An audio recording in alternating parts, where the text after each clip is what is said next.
बहू ने गुस्से में कहा, माँ जी, आपको शर्म नहीं आती? ऐसे भगवान के लिए रखे प्रसाद को चोरी करके खाते हुए। एक तो बहू बेचारी बूढ़ी सास को समय पर खाना नहीं देती थी और बीमारी के कारण बूढ़ी सास कमज़ोर हो गई थी। ऊपर से अब भूख भी कहाँ उम्र देखती है। जो जिंदा है उसे खाना तो ज़रूरी है। लेकिन कावेरी जी का तो खाने से ज़्यादा बहू के ताने से पेट भरता था। कावेरी जी दोनों को याद करके आंसू बहाती रहती है। जब उनके पति की तबीयत अचानक खराब हो गई और उन्होंने अपने बेटे को आवाज़ लगाई, बेटा देखो तो तुम्हारे पिताजी की तबीयत ठीक नहीं लग रही है, तो उन्हें डॉक्टर के पास दिखा लाओ। उनके हाथ पैर सुन्न हो रहे हैं, शरीर भी ढीला सा लग रहा है। कावेरी जी ने अपने बड़े बेटे दिलीप से कहा। दिलीप जो अपने ऑफिस के काम में लगा हुआ था, अपनी माँ की बात को सुनकर भी अनसुना कर रहा था। थोड़ी देर तक कावेरी जी आशा भरी निगाहों से उसकी ओर देखती रही, परंतु उसने कोई जवाब नहीं दिया। बेटा दिलीप, बेटा दिलीप, कावेरी जी उसे दोबारा कहने लगी। इतने में उसकी पत्नी सरला बाहर आई, जो केवल नाम की सरल है परंतु मुंह की बहुत खारी है, और खींचते हुए बोली, अरे माँ जी, आप देख तो रही हैं कि अपने ऑफिस का काम करने में व्यस्त हैं, फिर भी उन्हें परेशान कर रही हैं।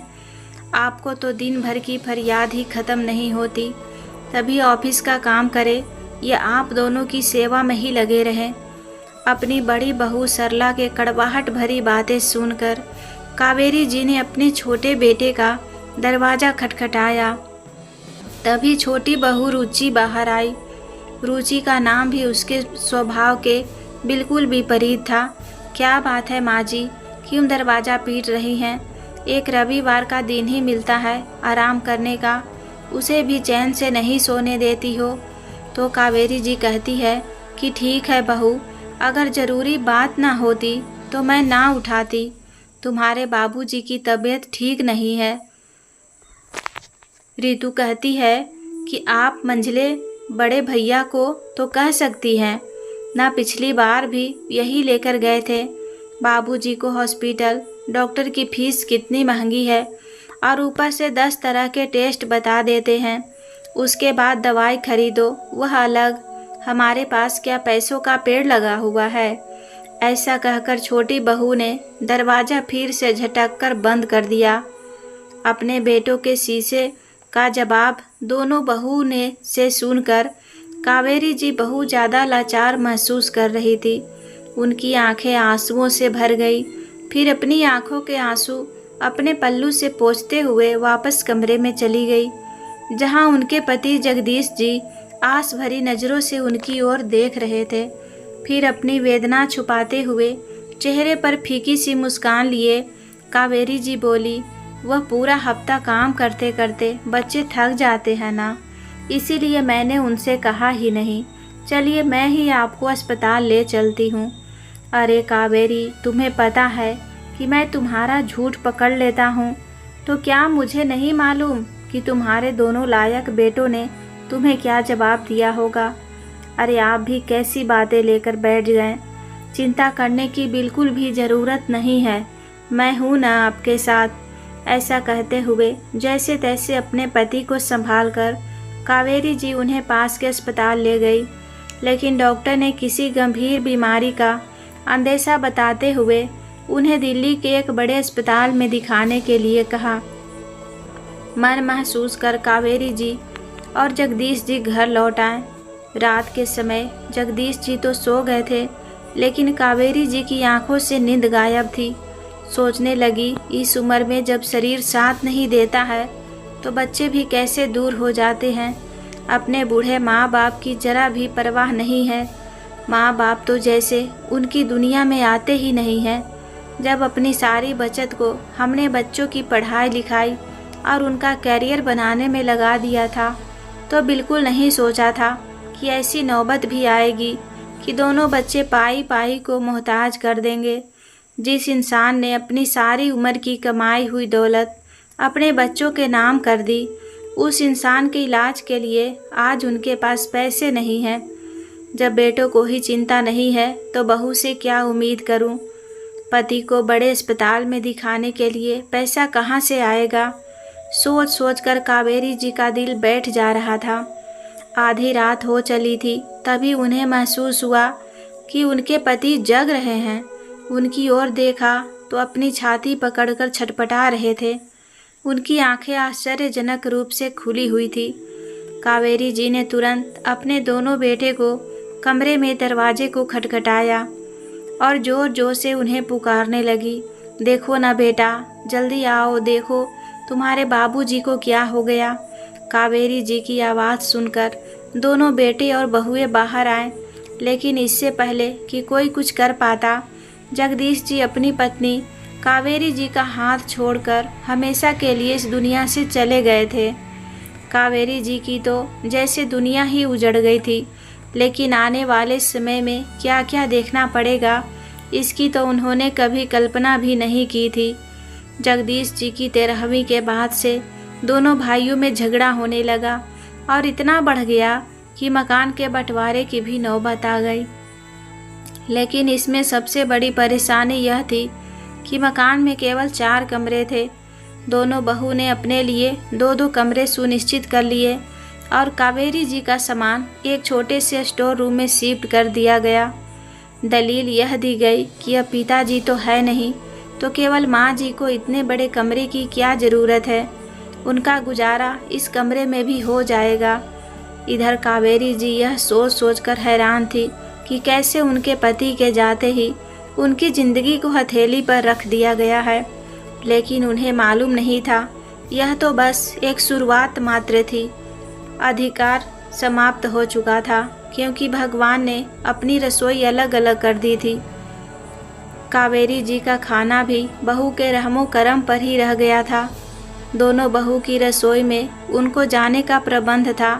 दोनों के ऊपर माँ जी के खाने का बराबर का भार ना पड़े, इस बात को ध्यान रखते हुए उन दोनों ने कावेरी जी को 3 वक्त के खाने को 2 वक्त में बदल दिया।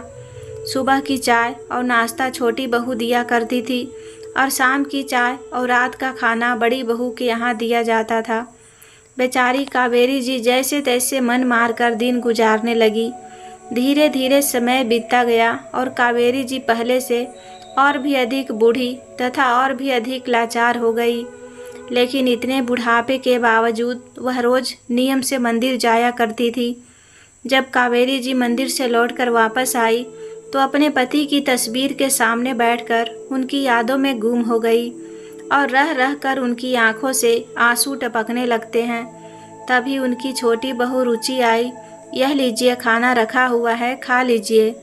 एक थाली में 2 छोटी छोटी सूखी सी रोटी और पतली पानी जैसी दाल कावेरी जी के सामने रखकर तेजी से वापस चली गई। बहू के कल के व्यवहार के कारण उनके भूख तो पहले ही मर चुकी थी, परंतु फिर भी कावेरी जी ने एक बार खाने की ओर निगाह उठाकर देखा तो बची खुची भूख भी वह भी मर गई। अभी कल की ही बात थी कि कावेरी जी को छोटी बहू की रसोई में से बहुत अच्छी खुशबू आ रही थी।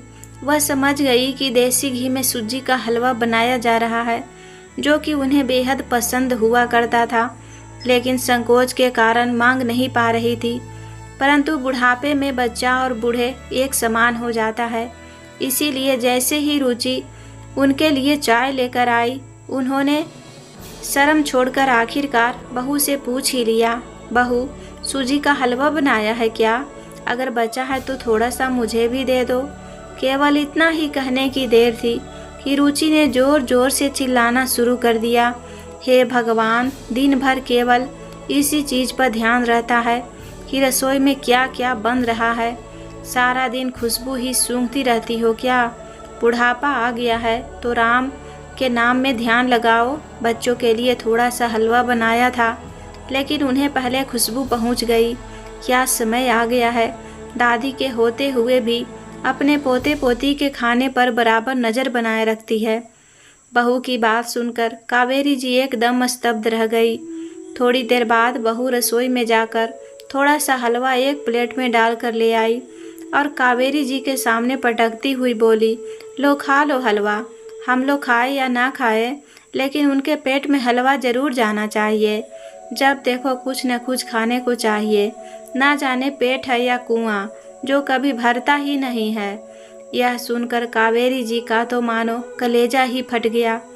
सचमुच आज तो अपमान की हद हो गई थी। बहू के मुंह से इतनी जली कटी सुनने के बाद उनके द्वारा बोला गया एक एक शब्द सोचकर उनके मन में तीर चुभने जैसा एहसास हो रहा था। अब तो बस सूजी का हलवा भी उन्हें जहर समान दिखाई दे रहा था। हलवा का सामने रखा था, लेकिन कावेरी जी ने अब उस हलवे को छुआ तक नहीं। छोटी तो छोटी बड़ी बहू भी कावेरी जी को ऐसे ही ताने सुनाती रहती थी। अक्सर उन्हें खाना देर से दिया जाता था, इसीलिए वह भूखी ही रह जाया करती थी। एक दिन जब उनसे भूख बर्दाश्त नहीं हुई तो उन्होंने घर के मंदिर में रखा प्रसाद खा लिया, और उन्हें ऐसा करते देख उनकी बड़ी बहू सरला ने शोर मचा दिया कि शर्म नहीं आती है माँ जी, आपको भगवान के लिए रखा प्रसाद ही चोरी करके खा रही हैं, और भी न जाने दिन भर क्या क्या खा जाती होंगी। अगर मैं ना देखती तो हमें आपकी इन हरकतों का पता ही नहीं चलता। इतना अपमानित होने के बाद कावेरी जी फूट फूट कर रोने लगी, लेकिन उन्हें कुछ समझ नहीं आ रहा था आखिर जाए तो जाए कहाँ, क्योंकि रहना तो बेटों और बहू के साथ ही था। बहुएं उन्हें रसोई में नहीं जाने देती थी, लेकिन बाहर के सारे काम करवाती थी। झाड़ू पोछा, बर्तन साफ करना, सब्जियां काटना, कपड़े सुखाना इत्यादि। इस उम्र में इन सब कामों को करते करते कावेरी जी बेहद थक जाती थी। फिर भी उन्हें प्यार के दो बोल भी नसीब नहीं होता था। आए दिन दोनों का शिकार बनती रहती थी। सवेरे ही सोने को मजबूर हो जाती थी। भगवान, इतनी खराब किस्मत केवल मुझे ही मिलनी थी। बेटों को तो आप जैसी मुझे कोई मतलब ही नहीं रह गया। कई कई दिन मेरे कमरे में जाते तक नहीं। सुबह उठकर नौकरी पर निकल जाते हैं और रात को देर से आते हैं। दोनों में से एक भी हाल चाल पूछना जरूरी नहीं समझता। शायद बुढ़ापे में यह सब भी देखना था। बचपन में जिस माँ से थोड़ी दूर देर के लिए भी दूरी यह दोनों बेटे बर्दाश्त नहीं करते थे। माँ के साथ कौन सोएगा इस बात पर भी खूब झगड़ते थे। अपने प्रति बच्चों का इतना प्यार देखकर कभी मैं फूले न समाती थी, और आज यह आलम है कि अपनी इस माँ को वह आज नज़र उठाकर देखना भी जरूरी नहीं समझता है। कावेरी जी की हालत घर में पड़े पुराने सामान की तरह थे, जिसकी कोई कदर नहीं थी। एक दिन कावेरी जी जब मंदिर गई तो भगवान की मूर्ति के आगे फूट फूट कर रोने लगी और भगवान के सामने प्रार्थना करने लगी कि हे भगवान, मेरी बहू को सद्बुद्धि देना। उसी दिन संजोग से कावेरी जी की बचपन की सहेली उर्मिला जी ने इस मंदिर में आई हुई थी और कावेरी जी को देखते ही पहचान गई, लेकिन उन्हें रोते देखकर उनकी सहेली के दिल को बहुत ठेस पहुंची। जब कावेरी जी प्रार्थना करके मंदिर की सीढ़ियां से उतरने लगी, तभी उर्मिला जी ने उन्हें आवाज़ लगाई, अरे कावेरी, पहचाना नहीं मुझे? हाँ, तो बुढ़ापे के कारण चेहरे पर झुर्रियाँ भी आ गई है कि चेहरा पहले जैसा रहा ही नहीं। तभी कावेरी जी अपने चेहरे पर हल्की सी मुस्कुराहट लिए कहती है, अरे नहीं नहीं, तुम्हें कैसे नहीं पहचानूंगी। उर्मिला, बहुत दिनों बाद मिले हैं, लेकिन बचपन की यादें अभी ताज़ा है। लेकिन तुम तो विदेश चली गई थी ना, अपने बेटे के पास। फिर उनकी सहेली उर्मिला ने कहा, बस कावेरी, क्या बताऊं, अपने पति की मृत्यु के बाद मैं अपने बेटे की जीत करने पर उसके साथ विदेश चली तो गई थी, लेकिन विदेश में वह अपनापन कहाँ। बेगानी धरती पर रहना मुझे रास न आया। लेकिन 15 दिन पहले ही मैं यहाँ अपने घर वापस लौट आई। अकेले रहती हूँ, इसीलिए थोड़ी देर मन की शांति के लिए मंदिर आ जाती हूँ। वैसे कावेरी, एक बात बोलूँ, तुमसे मिलकर आज अच्छा तो बहुत लगा, लेकिन तुम्हें उदास देखकर दिल को दुख भी बहुत हुआ। आखिर बात क्या है? उर्मिला ने पूछा तो कावेरी के दिल की गहराइयों में छपी पीड़ा और दर्द उनके आंसुओं के जरिए बाहर आ गया। बहुत दिन बाद किसी अपने से मिलकर कावेरी जी अपने दर्द को छिपा न सकी। वह अपनी सहेली से गले मिलकर बहुत देर तक रोती रही और उन्हें अपने दुखी जीवन का सारा विवरण बता डाला। कावेरी जी की सारी बातें उनकी सहेली उर्मिला जी ने बड़े ध्यान से सुना और फिर कुछ सोच में पड़ गई। थोड़ी देर रुक कर बोली, हर समस्या का कोई न कोई हल जरूर होता है। इस पर कावेरी जी आश्चर्य से उन्हें देखने लगी और उनके प्रश्नवाचक निगाह देखकर उर्मिला जी उनके कंधे पर हाथ रखकर बोली, मैं सही कह रही हूँ, इस समस्या का हल मेरे पास है। और उर्मिला जी ने अपनी सहेली के कान में अपना आइडिया बताया और बोली, अभी सीधी उंगली से घी ना निकले तो उंगली टेढ़ा करने में कोई हरज नहीं होता। अपनी सहेली की बातें सुनकर कावेरी जी के चेहरे पर चमक आ गई, लेकिन फिर थोड़ी ही देर में उदास चेहरा लिए बोली, यह संभव नहीं है, तुम जानती नहीं हो मेरी बहू को, मुझे डर है कि कहीं लेने के देने ना पड़ जाए। मैं जिस हालत में हूँ अब उसी को नियति मानकर स्वीकार कर लिया है। फिर उर्मिला जी बोली, कोशिश करने वालों की हार नहीं होती है। कावेरी, मेरे रहते तुम्हें चिंता करने की बिल्कुल ज़रूरत नहीं है। और उर्मिला जी ने उन्हें हिम्मत देते हुए कहा, हम कल ही अपने इस योजना को अंजाम देंगे। अपनी सहेली की बातें सुनकर कावेरी जी के मन में थोड़ी सी आस लगी, लेकिन पूरे दिन उनके दिमाग में लगातार विचार चलते रहे। उत्सुकता और डर के मिले जुले भाव थे उनके चेहरे पर। अगले दिन सुबह जब कावेरी जी के दोनों बेटे अपनी अपनी नौकरी पर चले गए, तब उनके दरवाजे पर घंटी बजी। दरवाजे पर कौन है देखने के लिए कावेरी जी की बड़ी बहू गई। देखा तो एक बूढ़ी औरत जिसके हाथ में एक संदूक था, गेट के बाहर खड़ी थी। जी, किससे मिलना है आपको? अरे बहुरिया, मैं तुम्हारी सास की मौसेरी बहन हूँ, यानी कि तुम्हारी मौसी सास। तुमने मुझे पहचाना नहीं, पर मैं तुम्हें पहचान गई हूँ। तुम कावेरी की बहू हो ना?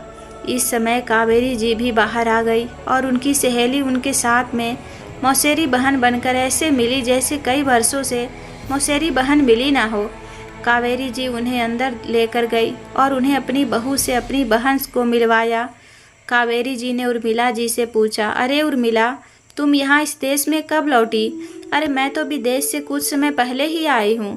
तुम एक ही तो हो जो मेरी बहन, जिससे मैं इतने समय से मिल ही नहीं पाई। तुमसे ही मिलने आई हूँ। जीजा जी को गुजरने के बाद तो मैं सब शोक जताने भी ना आ पाई। अब तो सोचा है कि अपनी प्यारी बहन कावेरी से मिलकर आऊं। दोनों बहू बड़ी हैरानी से अपनी मौसेरी सास को देख रही थी, क्योंकि उन्होंने आज तक कभी उन्हें नहीं देखा था।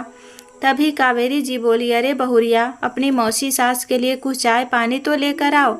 कावेरी जी के इतना कहने पर दोनों बहुएं उन्हें गुस्से भरी निगाहों से देखने लगी, लेकिन दोनों में से किसी ने भी उठने का कष्ट नहीं किया। तभी उर्मिला जी बोली, तुम तो जानती हो कावेरी, हमारा रिश्ता सभी बहनों से भी ज़्यादा अटूट है, इसीलिए मैं तुम्हारे लिए भेंट स्वरूप कुछ लाई हूँ। और उर्मिला जी ने अपनी संदूक कावेरी जी की ओर बढ़ाया। एक दिन पहले जो दोनों सहेलियों के बीच तय हुआ था, उसके अनुसार कावेरी जी बोली, और उर्मिला, तुम तो मुझसे मिलने के लिए आई थी और मुझे बहुत अच्छा भी लग रहा है, लेकिन तुम मुझे देने के लिए भेंट लेकर आई हो, यह बात अलग है। मानती हूँ कि बचपन से ही हम दोनों का एक दूसरे के साथ बहुत ज़्यादा लगाव था, लेकिन हम दोनों का रिश्ता लेन देन पर कब से आधारित हो गया। तभी उर्मिला जी रुआसी आवाज़ निकालते हुए बोली, अरे कावेरी, तुम्हारी हालत मुझसे छिपी नहीं है। मेरा मतलब है कि मुझे पता है कि तुमने और जीजा जी ने तुम्हारा सभी पैसा अपने दोनों बेटों की पढ़ाई, शादी और उनके लिए एक घर खड़ा करने के लिए खर्च कर डाला और अपने लिए कुछ भी नहीं रखा। देखा जाए तो यह सब ठीक ही है, क्योंकि तुम्हारे बेटे और बहुएं बहुत अच्छी है, कितने प्यार से बर्ताव करती हैं तुम्हारे साथ, बहुत अच्छे से संभाल रखा है उन्होंने तुम्हारे घर को। मुझे आज भी वो दिन याद है जब हमारा कारोबार पूरी तरह से ठप हो गया था और हमारे सिर पर केवल कर्ज ही बचा था, पर जितना बढ़ गया था कि मुझे उस गहने तक की गिरवी रखनी पड़ी थी। गुजर बसर के लिए, ज़रूरी चीज़ खरीदने के लिए भी पैसे नहीं थे हमारे पास, और मुसीबत आने पर सारे रिश्तेदारों ने हम लोगों से मुंह मोड़ दिया था। और कावेरी, ऐसे मुश्किल समय में तुमने और जीजा जी ने हमारी इतनी मदद की थी कि तुम्हारे उस एहसान को मैं कैसे भूल सकती हूँ। उस समय तुम लोगों ने न केवल हमें पैसों से मदद की थी, बल्कि हमारा हौसला भी बढ़ाया था। सच कहूँ कावेरी, आज के समय में यदि मैं सिर उठाकर जी रही हूँ तो केवल तुम लोगों की वजह से, तुम्हारा आशीर्वाद से। विदेश में मेरे बेटे का कारोबार भी अच्छा चल रहा है कि उसने तो धन दौलत का मार लगा दिया है। हर महीने लाखों रुपए भेजता है।